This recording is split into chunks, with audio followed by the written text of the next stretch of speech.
Hello दोस्तों, तो आपका स्वागत है एडी झारखंड क्लासेस में। और आज हम क्लास लेने वाले हैं नागपुरी सेट नागपुरी सेट 8। ठीक है, लेकिन सेट 8 जो है 40 क्वेश्चंस है उसमें, जो सीजीएल 2022 जेपीएससी उत्पाद सिपाही इंटरमीडिएट लेवल स्तर और 10th लेवल स्तर सभी के लिए इम्पोर्टेंट है। लेकिन उससे पहले नागपुरी साहित्य से संबंधित कुछ है आपको फैक्ट्स और इम्पॉर्टेंट पढ़ा देते हैं। ठीक है, जो आपके लिए बहुत ही बेनिफिशियल होगी। ठीक है, तो चलिए हम लोग स्टार्ट करते हैं। उसके बाद इसी में सेट 8 स्टार्ट करने वाले हैं। ठीक है,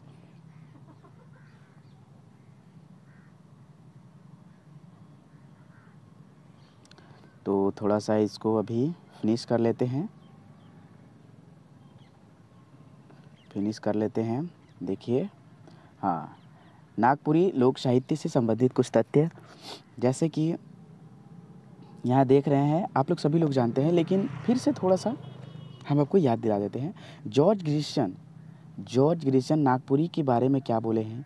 लिंग्विस्टिक सर्वे ऑफ इंडिया में ये एक बुक का नाम है, जिसमें नागपुरी को क्या बोले हैं, भोजपुरी जो भाषा की उपबोली कहा है। नागपुरी को क्या बोले हैं, भोजपुरी भाषा की एक उपबोली कहा है। किसने? आपको एक क्वेश्चन पूछ सकता है कि भोजपुरी भाषा की एक उपबोली है नागपुरी, तो कौन है? जॉर्ज ग्रिशन। ये कौन बोले हैं? जॉर्ज ग्रिशन अपने लिंग्विस्टिक सर्वे ऑफ इंडिया में बोला गया है। ठीक है, प्रोफेसर केसरी प्रसाद सिंह ने अपनी रचना नागपुरी भाषा साहित्य में क्या लिखे हैं, यानी कि नागपुरी भाषा साहित्य केकर रचल हके? प्रोफेसर केसरी प्रसाद सिंह। ओके, नागपुरी प्रसाद को, यानी कि इसने, प्रोफेसर केसरी ने नागपुरी को मगधी भाषा का अपभ्रंश कहा है। जो मागधी भाषा है उसका अपभ्रंश नागपुरी को कहा है। तो ये किसने कहा है? केसरी प्रसाद सिंह। देखिए, डॉक्टर श्रवण कुमार गोस्वामी की रचना जो है नागपुरी शिष्ट साहित्य में, नागपुरी को क्या बोले हैं? अर्ध मागधी का अपभ्रंश कहा गया है। अर्ध मागधी का अपभ्रंश कहा गया है। कौन? नागपुरी शिष्ट साहित्य में। ठीक है, चलिए, 1915 में गोस्नर मिशन द्वारा नागपुरी मासिक पत्रिका, कौन सा? नागपुरी मासिक पत्रिका झारखंड आराधना की शुरुआत की गई। फिर से, झारखंड आराधना का शुरुआत किसके द्वारा हुआ? तो गोस्नर मिशन द्वारा नागपुरी मासिक पत्रिका, इसको बोला गया है, 1915 में स्टार्ट किया गया। ठीक है, नागपुरी की प्रसिद्ध कविता मशाल, नागपुरी की प्रसिद्ध कविता जो मशाल है, जिसमें गांधी जी, पांडवों और रावण की चर्चा मिली है। लेकिन ये कौन लिखा है? ये आपको जब साहित्य पढ़ा रहे थे ना, जब साहित्यकार, तो उसमें आपको हम बता चुके हैं, वो भी ट्रिक वाइज। ठीक है, तो उसको आपको इसमें ध्यान देना है। चलिए, संत कुमार पांडे की प्रसिद्ध कविता बन है, ये भी आई है। ठीक है, ये सब को आपको बढ़ाना नहीं है, ये सब देखिए, बहुत ही इंटरेस्टिंग है। जेपीएससी के लिए, जेपीएससी के लिए, जितने भी झारखंड के एग्ज़ाम होंगे जिसमें नागपुरी होंगे, सभी के लिए इम्पोर्टेंट है। गोतिया और जोहार सहिया, ये मासिक पत्रिका रांची से नागपुरी में प्रकाशित होती है। ठीक है, रांची में प्रकाशित होती है, नागपुरी का है ये। ईश्वरी प्रसाद सिंह ने 1938 में झारखंड मासिक पत्रिका का संपादन शुरू किया। ठीक है, यानी कि 1938 में अगर आपसे पूछा जाएगा कि झारखंड नामक जो मासिक पत्रिका है किसके द्वारा शुरू की गई? ईश्वरी प्रसाद सिंह द्वारा। कब से? तो 1938 से। ठीक है, चलिए, तो चलिए अब हम लोग सेट की ओर चलते हैं, जो कि सभी के लिए बहुत ही ज़्यादा इम्पॉर्टेंट है, सभी एग्ज़ाम के लिए। देखिए, नागपुरी सेट 8 है, जो ये सब VVI प्रश्न है, ये सब भी प्रश्न आ सकते हैं एग्ज़ाम में। CGL के लिए तो VVI ही है कंठस्थ से। इसको वीडियो को देखें और लाइक एंड सब्सक्राइब ज़रूर करें। बहुत मेहनत लगता है एक क्वेश्चन को, ये खुद से ही बनाते हैं क्वेश्चंस। ठीक है, तो अच्छा लगे तो कमेंट ज़रूर करें और वीडियो को लाइक एंड सब्सक्राइब करें, देखें ज़रूर और अपने दोस्तों के साथ शेयर करें। आँख हेकऊ की अटिया निम्न में से का हके। आँख हेकऊ की अटिया निम्न में से क्या है। कहावत है पहला, दूसरा मुहावरा कि तीसरा पहेली कि कोई नहीं। तो पहला बात बता दूं कि ये एक कहावत है, तो ऑप्शन नंबर 1 हो जाएगा। और आँख हो कोई अटिया कर माने का होला, तो आँख का सही प्रयोग नहीं करना। मतलब कि जैसे हम एक एग्जांपल देते हैं, जैसे दूर से बोल रहे हैं कि वो लड़का है, लेकिन नहीं, वो बोल रहा है कि तुम्हारा आँख है कि अटिया वो लड़की है, तो वैसे बोला जा रहा है। ठीक है, अच्छा से नहीं देखना, आँख का सही प्रयोग नहीं करना। पिछली रोटी खाएक, पिछली रोटी खाएक निम्न में से का हके। पिछली रोटी खाएक निम्न में से का हके। कहावत, दूसरा मुहावरा, तीसरा पहेली या फिर सभी। तो का हो जाएगा, तो ऑप्शन नंबर 2 ये मुहावरा है। क्या है, मुहावरा है। ठीक है, और पिछली रोटी खाए यानी अवसर चुकने पर समझना, अवसर चुकने पर समझना, ये है। चलिए थर्ड नंबर क्वेश्चन की ओर चलते हैं। नागपुरी में कौन तरह कर संज्ञा में लिंग विचार नहीं होला। नागपुरी में कौन तरह कर संज्ञा में लिंग विचार ना होला, मतलब नागपुरी में ऐसा कौन है जिसमें लिंग विचार नहीं होता है। तो कौन सा है, सजीव है, निर्जीव है, या उभयलिंगी है, या फिर सभी हैं। तो ऑप्शन नंबर 2 निर्जीव में लिंग का विचार नहीं किया जाता है। ठीक है, देवल में से स्त्रीलिंग कौन है के। गरु, बिलाई, ढाइड, भैंस। तो निम्नलिखित में से क्या हो जाएगा, तो ऑप्शन नंबर 3 ढाइड। और एकर माने हम आपको जब ये नागपुरी सेट, जो नागपुरी का 5 घंटे का मैराथन क्लास है, उसमें हम ये सब का मतलब बता चुके हैं। तो आप कमेंट में इसका मतलब बताइएगा कि ढाइड का मतलब क्या होता है। ठीक है, जे जैसन करी, जे जैसन करी उ वैसन भरी, जे जैसन करी उ छूट गया है, उ वैसन भरी। तो कौन वाचक सर्वनाम है के। प्रश्नवाचक सर्वनाम, संबंधवाचक सर्वनाम, आदरवाचक सर्वनाम, या फिर कोई नहीं। चौथा, तो पांचवा का हो जाएगा ऑप्शन नंबर 2 ये संबंध। यहाँ संबंध क्या है, जे से।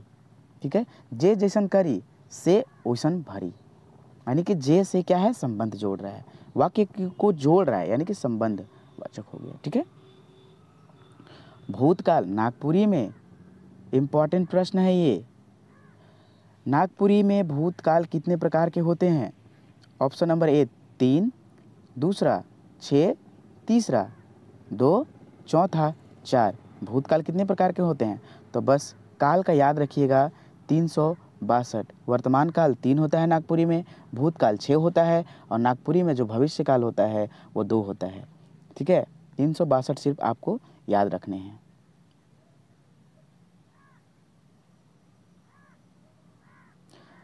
दादर गीत कर गायन कर समय का रहे। कर, यहाँ कर लगेगा। दादर गीत कर गान कर समय का रहे। गर्मी ऋतु में गाया जाता है, या बसंत ऋतु में, या फिर बरखा ऋतु में, या भी नहीं गाया जाता है। तो आप बताइए। तो ये ऑप्शन नंबर 3 बरखा ऋतु में जो है दादर गीत का गायन होता है। चाँचर गीत, चाँचर गीत के कौन साहित्यिक भाग में राखल जाइला। अरे चाँचर गीत को कौन साहित्यिक भाग में राखल जाइला, लौकिक गीत, लोकगीत। तीसरा ऑप्शन नंबर 3 है साहित्यिक गीत, या चौथा अन्य। तो ऑप्शन नंबर 2 है लोक गीत। ठीक है, देखिए 9 नंबर प्रश्न क्या बोलता है। नागपुरी के साथ साथ संस्कृत में महाकाव्य लिखे वाला कवि के है कई। याद रहे, नागपुरी के साथ साथ संस्कृत में महाकाव्य लिखे वाला कवि के है कई। सत्येंद्र, दूसरा गौरी नंदन, तीसरा मृत्युंजय नाथ शर्मा, या फिर उपेंद्र पाल नाहन। कौन है के, तो ऑप्शन नंबर 9 का 3 हो जाएगा, यानी मृत्युंजय नाथ शर्मा, यही जो है नागपुरी के साथ संस्कृत के साथ साथ नागपुरी के साथ साथ ये संस्कृत में भी महाकाव्य लिखे हैं। अगुआ, नेक्स्ट क्वेश्चन 10 नंबर क्वेश्चन, अगुआ लोक कथा संग्रह में कै ठो कहानी संकलित आए। एकदम VVI प्रश्न है, ये प्रश्न आया हुआ है। तो अगुआ लोक कथा संग्रह में कै ठो कहानी संग्रह संकलित आए। ऑप्शन नंबर पहला 30, दूसरा 5, तीसरा 40 और चौथा 20। क्या हो जाएगा इसका आंसर? ऑप्शन नंबर चौथा ही 20 होगा। नागपुरिया, नागपुरिया पहिल पोथी, नागपुरिया पहिल पोथी नामक किताब केकर द्वारा छपल है के? ऑप्शन नंबर 1 शिव अवतार चौधरी, दूसरा धनीराम बख्शी, तीसरा आचार्य आनंद या फिर चौथा सत्या। तो ऑप्शन नंबर 2 है धनीराम बख्शी के द्वारा जो है नागपुरिया पहिल पोथी का उपयोग किया गया है। हमरे मनक कौन संस्कार में, हमरे मन के, यहाँ हमरे मन के होगा, हमरे मन के कौन संस्कार में नवा लुआ लुगा, लुगा मतलब होता है साड़ी, लेकिन नागपुरी में साड़ी होगा, साली वाला साड़ी नहीं, साड़ी वाला साड़ी, साड़ी वाला साड़ी है, ठीक है। पिंधायक कर जरूरी आहे जन्म संस्कार में, मृत्यु संस्कार, छठी संस्कार या फिर सभी संस्कार में नवा लुगा पहनावल जाएगा। तो ऑप्शन नंबर 12 के हो जाए दूसरा, मृत्यु संस्कार में नवा लुगा पिंधाए कर जरूरी आहे। गंगपुरिया और जसपुरिया केकर मूद भेद है कई? गंगपुरिया और जसपुरिया केकर मूद भेद है कई? मर्दाना झूमर कर कि डमकच कर, तीसरा जनाना झूमर कर, चौथा बंगला झूमर कर। तो ये गंगपुरिया और जसपुरिया केकर मूद भेद है के? तो 13 का हो जाएगा ऑप्शन नंबर 3 जनाना झूमर, ठीक है, जनाना झूमर। नेक्स्ट क्वेश्चन की ओर चलते हैं। लोक कथा का वर्गीकरण निम्न में से कौन कौन किया है? पहला डॉक्टर गौरी शंकर, दूसरा doctor Satyendra, option number 3 doctor Krishnadev Upadhyay या चौथा तीनों। तो ऑप्शन नंबर 4 हो जाएगा, इसका आंसर तीनों होगा, यानी कि तीनों लोक कथा का वर्गीकरण किए हैं। निम्न में से 15 नंबर क्वेश्चन को पढ़ते हैं। निम्न में से किसने लोक कथा को यहाँ कथा है, लोक कथा को 7 भागों में बांटा है? तो 7 भागों में लोक कथा को किसने बांटा है?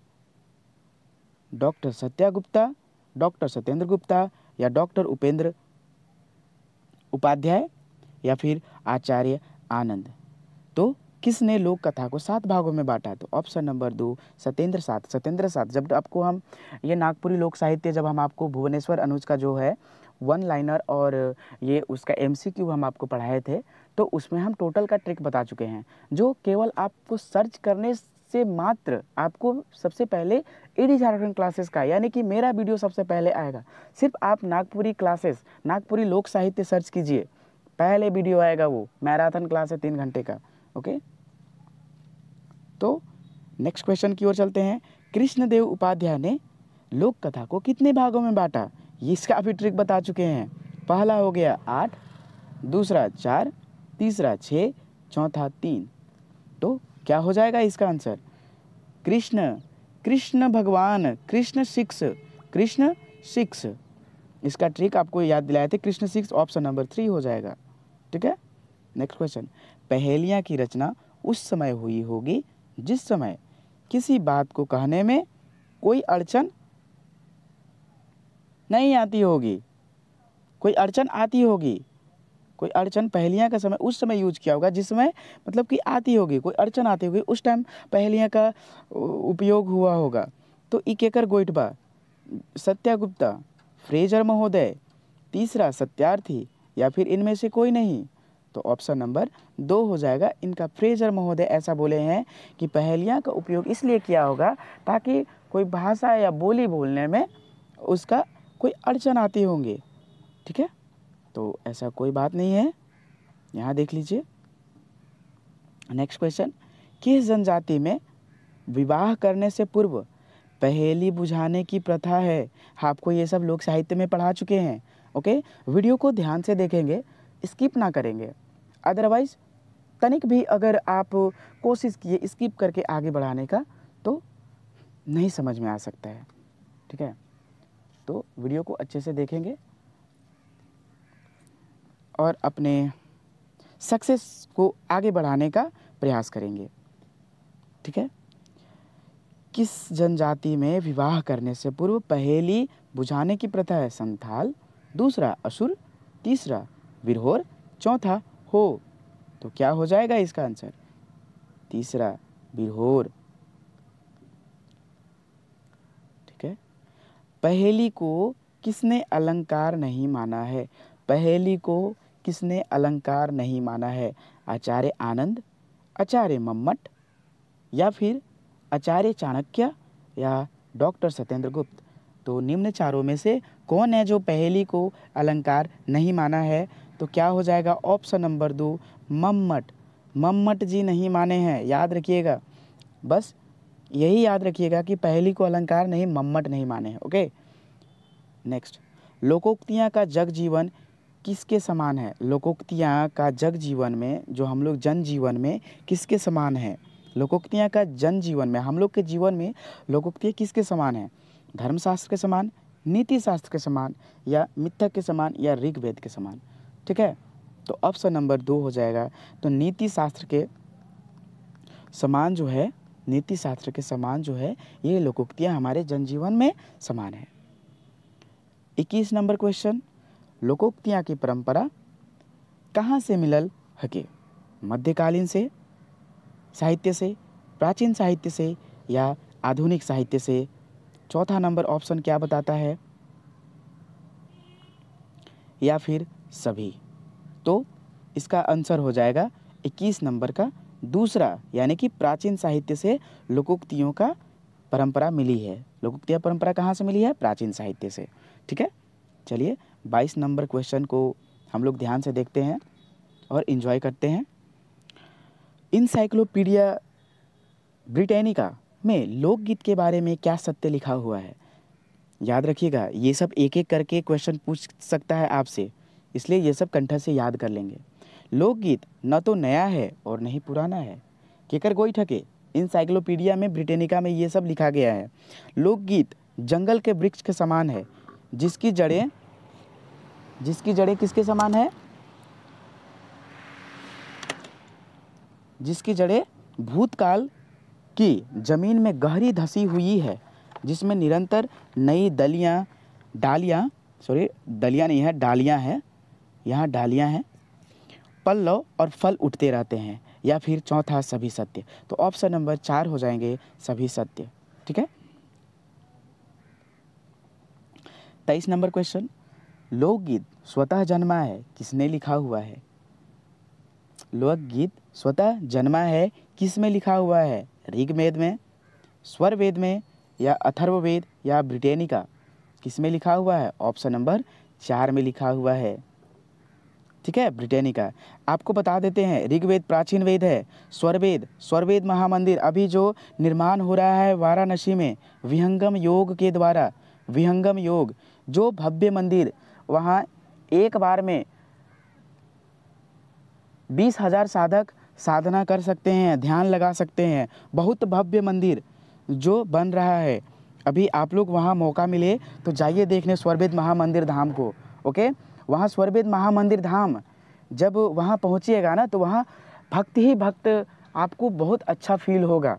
ठीक है, बहुत मतलब धार्मिक, आपका वहाँ जाना ही एक तीर्थ है। तो आपको अगर वाराणसी स्वरवेद महामंदिर धाम आपको जाने का मौका मिले तो आप ज़रूर जाएं, वहाँ अभी स्टार्ट ही हुआ है बनने का। Next question, 24 number question, doctor Krishnadev Upadhyay ने बैलेड को क्या कहा है? ग्राम गीत। डॉक्टर कृष्णदेव उपाध्याय ने बैलेड को क्या कहा है? पहला ग्राम गीत, दूसरा लोकगीत, तीसरा ग्राम, या फिर चौथा गीत? तो क्या है? तो ऑप्शन नंबर इसका हो जाएगा 24 का दूसरा, लोकगीत को कहा है, यानी कृष्णदेव उपाध्याय ने लोकगीत को बैलेड कहा है। ठीक है, next number question, doctor Krishnadev Upadhyay, 25 number question क्या है, doctor Krishnadev Upadhyay folk song को क्या कहा है? फोक सॉन्ग को डॉक्टर कृष्णदेव उपाध्याय ने क्या कहा है? ग्राम गीत, लोकगीत, तीसरा लोक कथा या लोक गाथा। तो क्या बोला गया है? फोक सॉन्ग को, यानी कि ग्राम गीत को फोक सॉन्ग बोले हैं कौन? कृष्णदेव उपाध्याय, ये याद रखिएगा। लोक गाथा को डॉक्टर सत्या गुप्ता ने कितने भागों में बांटा? लोक गाथा को डॉक्टर सत्या गुप्ता ने कितने भागों में बांटा? पहला 5, दूसरा 4, तीसरा नंबर ऑप्शन 3 है, चौथा नंबर 6। यानी कि सत्या गुप्ता ने लोक गाथा को कितने भागों में बांटा? तो ऑप्शन नंबर 3 का 3, यानी कि 3 भागों में सत्या गुप्ता ने लोक गाथा को बांटा। वीर कथात्मक, प्रेम कथात्मक, 27 नंबर प्रश्न है, वीर कथात्मक, प्रेम कथात्मक और योग संबंधी या अद्भुत गाथाएं लोक गाथा को किसने बांटा है? किसने बांटा है? पहला डॉक्टर सत्या गुप्ता, या फिर सूर्यकरण पारिक, या तीसरा ऑप्शन नंबर कृष्णदेव उपाध्याय, या चौथा सभी। तो क्या हो जाएंगे इसका answer? Option number 1 Satya Gupta ने ये सब बांटे हैं। भुवनेश्वर अनुज द्वारा लोक गाथा को, भुवनेश्वर अनुज द्वारा, जो भुवनेश्वर अनुज का जो बुक है लोक साहित्य का, उसमें भुवनेश्वर अनुज द्वारा लोक गाथा को कितने भागों में बांटा गया? पहला 3, दूसरा 4, तीसरा 5 या फिर चौथा 2 भागों में बांटा गया है। कितने भागों में बांटा गया है? तो ऑप्शन नंबर 1 3 भागों में भुवनेश्वर अनुज द्वारा लोक गाथा को बांटा गया है, 3 भागों में। ठीक है, चलिए नेक्स्ट क्वेश्चन की ओर चलते हैं हम लोग। भारतीय प्रशासनिक अधिकारी के रूप में, यहाँ के छूट गया है, भारतीय प्रशासनिक अधिकारी के रूप में केकर नाम नागपुरी साहित्य से जुड़ल आहे? भारतीय प्रशासनिक अधिकारी के रूप में केकर नाम नागपुरी साहित्य से जुड़ल आहे? पहला सत्या गुप्ता, प्रमोद कुमार राय, द्वारकानाथ सिन्हा या फिर कोई नहीं। तो ऑप्शन नंबर 3 हो जाएंगे द्वारकानाथ सिन्हा, जो प्रशासनिक अधिकारी भी थे और वो नागपुरी साहित्य से जुड़े थे। झारखंड भाषा संस्थान कर निदेशक के है कई? झारखंड भाषा संस्थान, ये सब VVI प्रश्न है, सभी VVI प्रश्न हैं, इंपॉर्टेंट प्रश्न है। ये सब कभी मिस ना कीजिएगा, कभी स्किप ना कीजिएगा, वीडियो को पूरा देखिए और अपने CGL में, अपने JPSC एग्ज़ाम में, उत्पाद सिपाही, कुछ भी के एग्ज़ाम में गर्दा उड़ा दीजिए एकदम। ठीक है, सबसे ज़्यादा लोक साहित्य से क्वेश्चन डाला गया है, लोक संगीत से डाला गया है और व्याकरण से भी। ठीक है, तो झारखंड भाषा संस्थान का निदेशक के है कई? प्रमोद कुमार राय, चुन्नी राम दुबे, तीसरा सुधीर कुमार राय या चौथा कंचन। तो ऑप्शन नंबर 3 हो जाएगा 3 सुधीर कुमार राय। ठीक है, हिंदी नागपुरी कर कौन कवि निम्न में से है कई? हिंदी नागपुरी कर कौन कवि निम्न में से है कई? मंजू ज्योत्सना, दूसरा नंबर ऑप्शन दुर्गानाथ राय, तीसरा प्रफुल्ल कुमार राय या चौथा मुकुंद नायक। तो कौन हो जाएंगे? ऑप्शन नंबर 1 मंजू ज्योत्सना ऐसे कवित्री हैं जो हिंदी नागपुरी दोनों के हैं। और भी हैं जैसे कि विश्वेश्वर प्रसाद केसरी, ये भी हिंदी नागपुरी के हैं, लेकिन इसमें हम ऑप्शन में नहीं दिए हैं, सिर्फ ज्योत्सना जी हैं जो हिंदी नागपुरी के कवि हैं। नागपुरी गीतों में रस योजना पर शोध प्रबंध प्रस्तुत किसने किया? रस योजना पर शोध, मतलब कि शोध यानी कि समझिए कि सर्च, किसने प्रस्तुत किया? पहला विगल महतो, दूसरा नंबर ऑप्शन त्रिवेणीनाथ साहू, तीसरा मुश्ताक अहमद या चौथा कोई नहीं। तो ऑप्शन नंबर इसका 3 हो जाएगा मुश्ताक अहमद। ठीक है, चलिए 33 नंबर स्टार्ट करते हैं क्वेश्चंस। डेना फहराए करब केकर से बतिया, सलेला करेजा सोची बिंधेला छतिया। ये पंक्ति कौन कविता से लिया गया है? आपको ये कमेंट में करना है, कौन कविता से लिया गया है ये कमेंट में जरूर करें। आप लोग को पता नहीं ना हो तो बनकेवरा भाग 1 का बुक जरूर निकालिए और देखिए कि ये कौन से कविता से लिया गया। ऐसी क्वेश्चन आने वाला है, लेवल गेल हके, ये तो कोई भी बता देगा। इकर लेखक कर नाम का आगे ये तो बता दीजिएगा, ये कमेंट में करना है। और एक लेखक के का नाम के ये यहाँ बताएंगे हम, तो ये तो पता चल ही जाएगा कमेंट। तो ये है कि लेखक का यहाँ बताएंगे और आपको कमेंट में करना है ये पद, ठीक है। तो डेना फहराए, पहला बात कि ये कौन सी कविता से लिया गया है तभी आप पकड़ पाएंगे, ठीक ना। तो ये तोर बिना कविता से लिया गया है। और तोर बिना यानी कि कौन लिखे हैं इसका, तोर बिना कविता को कौन लिखे हैं आप लोग बताइए जल्दी। ऑप्शन नंबर 3 हो जाएगा, मधुसूदन दुबे लिखे हैं इसको, मधुसूदन दुबे, ठीक है। जिसमें कितने पद हैं, 4 पद हैं और जो कवि हैं मधुसूदन दुबे हैं, ठीक है। जागा रे नागपुर कर वीर धीर जागा, जागे के बेरा जागा मैत देरी करा, ई पंक्ति कौन कविता से लेवल गेल हके और ई कविता कर पद बताऊं, ठीक है। पहला बात कि ई पंक्ति कौन कविता से लिया गया है ये याद कीजिए और कविता का पद बताइए। कैसा लगा क्वेश्चन? अच्छा लगा तो कमेंट में ज़रूर करें कमेंट, ठीक है। तो ये जो है पहले तो आह्वान से लिया गया है, आह्वान, ठीक है। आह्वान आपको वहाँ देखिए, आह्वान जब हम ट्रिक से याद कर रहे थे, आह्वान को कौन लिखे थे, चंद्रदेव। और चंद्रदेव से 4 आता है, यानी कि ऑप्शन नंबर इसका हो जाएगा 2, 4, ठीक है ना। 5 होगा ना 6 होगा ना 3 होगा, इसका जो है इसका पद 4 होगा। अब ये आह्वान से लिया गया है, आह्वान पद से जो देखिए चंद्रदेव, ये जागने वाला जो है आह्वान। और आह्वान को हम कैसे याद करने का ट्रिक बताए थे, आह्वान को आवाहन कर दीजिए और आवाहन यानी कि बुलाने, यानी कि जागा रे जागा, आपको तुरंत याद हो जाएगा। हम लोग चंद्रदेव का आह्वान कर रहे थे, ठीक है। देखिए आह्वान लिखा गया है चंद्रदेव के द्वारा। बाजा कौन राग में लिखल आहे, बाजा कौन राग में लिखल आहे, बंगला राग, पहला नंबर ऑप्शन बंगला राग, दूसरा फगुआ पुछारी, तीसरा अंगनई राग या फिर चौथा फगुआ पुछारी। ई फगुआ पुछारी और फगुआ पुछारी में दोनों में बहुत डिफरेंस है। ये पुछरी है, अब ये पुछारी है, ठीक ना। तो ऑप्शन नंबर 4 हो जाएगा इसका, बाजा जो है फगुआ पुछारी राग में लिखल है, ठीक है। बेटा कर रांची स्कूल में नाम लिखवाने पर सालाना खर्च कितना हुआ हलक, ये कौन कहानी से लिया गया है आप कमेंट में करेंगे, कमेंट जल्दी कमेंट में कमेंट जरूर करेंगे कि ये कौन कहानी से लिया गया है। और इसका बताइए कि बेटा का एडमिशन कराने में कितना हज़ार खर्च होता था। Option number A 3,000, 4,000, 6,000, 5,000। तो सबसे पहले बता दें कि ये नीम तीता कहानी से ये क्वेश्चन लिया गया है। और राघव सिंह अपना बेटा के जब रांची स्कूल में एडमिशन करवाने जा रहे थे तो सालाना चार्ज कितना लगता था, 6,000 लगता था, यानी कि ऑप्शन नंबर 3 हो गया, ठीक है। पंचायत कर मुखिया निम्न में से कौन है, पंचायत कर मुखिया निम्न में से कौन है के,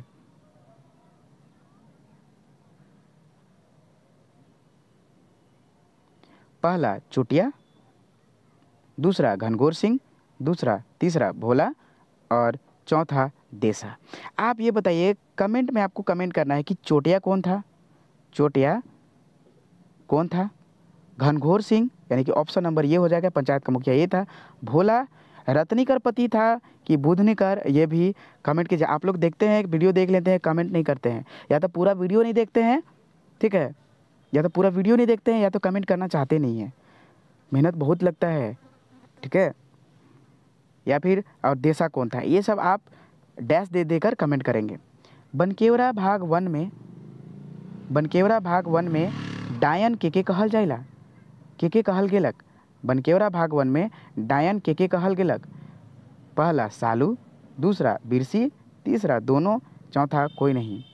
तो कौन हो जाएगा 38 नंबर का 3 नंबर, यानी कि सालू और बिरसी दोनों को बोला गया। सालू कौन से कहानी के पात्र है और बिरसी कौन कहानी के पात्र है, ये दोनों कमेंट में जरूर कमेंट करें।